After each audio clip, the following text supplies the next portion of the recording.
Hey everyone, I'm on the road right now, stuck in a hotel, and I had something happen to me last night that gave me an idea for this video. So that's why I'm in strange surroundings, and this is what happened. So I was in an orchestra rehearsal.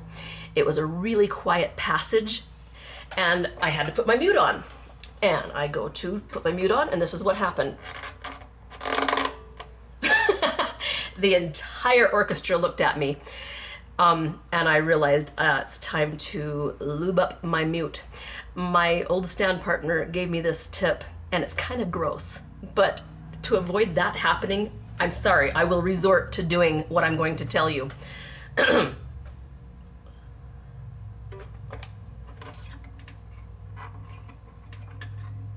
Behold, the silent mute.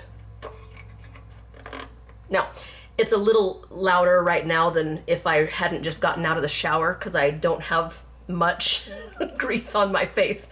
But after several hours of normal living and exfoliation of the day, you're gonna have enough lube right there on the side of your nose. And you just work it up under there, and it's much quieter.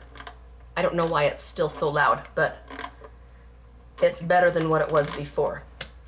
So there you have it. Violin hack number 1.